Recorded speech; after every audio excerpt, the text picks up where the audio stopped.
Сәлеметсіздер ме, құрметті оқушылар? Бүгінгі сабағымызды бастаймыз. 8 сынып қазақ тілі. Ұзақ мерзімді жоспар бойынша Қазақстандағы туризм және экотуризм бөліміндегі туризм ел дамуының кепілі тақырыбын өтеміз. Бүгінгі сабағымыздың мақсаты эссе құрылымы мен даму желісін сақтап, мәселе бойынша ұсынылған шешімнің артықшылығы мен кемшілік тұстарын салыстырып, өз ойымызды дәлелдеп жазамыз. Және тапсырмалар орындау барысында сөйлем соңында қабаттасып қойылатын тыныс белгілерді біліп қолданатын боламыз. Ал балалар, ой қозғау айдарындағы мына сұрақтарға назар аударайық. Туризм ел әлемдік экономиканың құлдырауды білмейтін саласы деген пікірді қалай түсінесіңдер? Туризмді дамыту ұзақ мерзімді экономикалық тиімді болашақ деген пікірмен келісесіздер ме?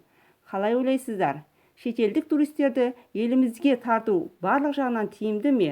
Осы сұрақтар бойынша тереңірек білу үшін бейнежазбаға назар аударайық.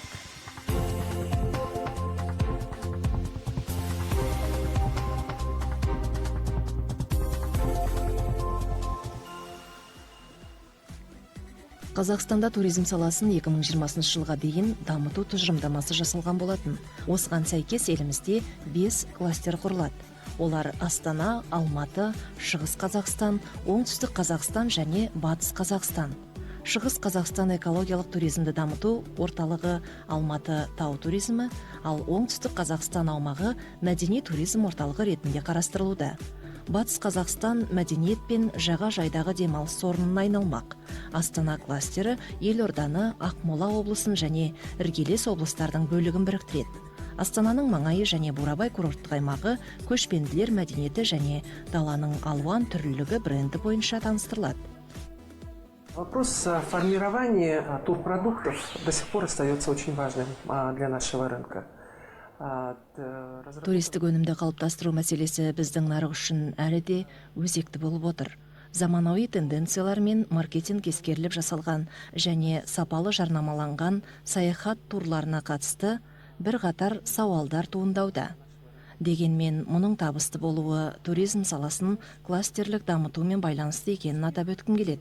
Өйткені біздің кең байтақ даламыз өзіндік бірегейлігімен ерекшеленетін 4 аймағымыз бар. Страна огромная, есть 14 регионов, и в каждом регионе есть свои абсолютно уникальные туристские возможности. Сонымен қатар 6 туристік өнім жасау жоспарланып отыр.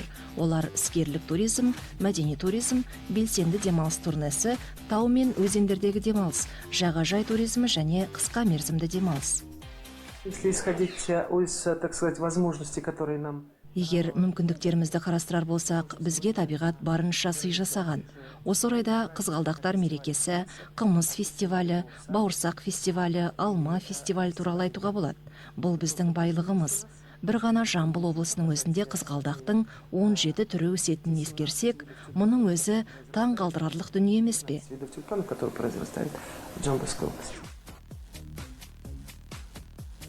Дамудың жүйелі жоспарларының негізгі мақсаты қоршаған ортаға минималды әсер етіп, туристер ағымын барынша көбейту. Сонымен қатар, қазіргі туристік инфрақұрылымды қызмет түрлерінің сапасын арттыру арқылы жетілдіру.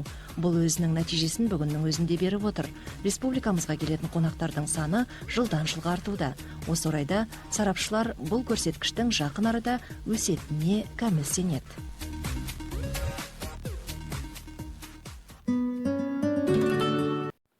Жақсы балалар, бейнежазбадағы ақпараттарды есімізге сақтап, бірінші тапсырманы орындаймыз. Туризмді дамытудың артықшылықтары мен кемшіліктері туралы өз ойларыңды дәлелдеп эссе жазамыз.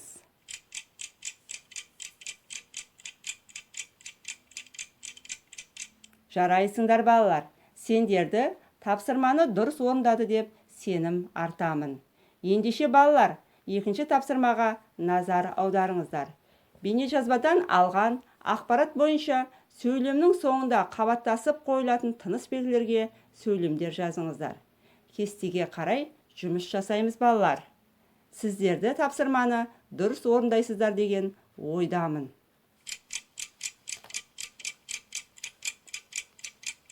Ал кестедегі дұрыс жауапқа назар аударайық. Балалар, тапсырмаларыңызды дұрыстап тексеріп алыңыздар. Сабағымызды қорытындылай келе, туризм саласы Қазақстан экономикасындағы қарқынды салалардың бірі. Туризм саласының жылдан жылға маңызы артып, халықаралық байланыста және валюталық түсім көзі ретінде көп мемлекеттер аталмыш салаға баса назар аударуда. Міне сондықтан Қазақстан туризм саласын дамытуға ерекше назар аударып, еліміздің туристік әлеуметін қуаттандыру үшін нақты шараларды жүзеге асыруға тырысуда. Сондықтан да өсіп келе жатқан жас ұрпаққа терең біліммен бірге өзінің ата қонысының табиғатын, өзен көлін, тауы мен сахарасын танып білуде туризмнің атқарар рөлі ерекше екенін біле жүргеніміз дұрыс. Балалар, сабағымыз осымен аяқталды. Қош сау болыңдар.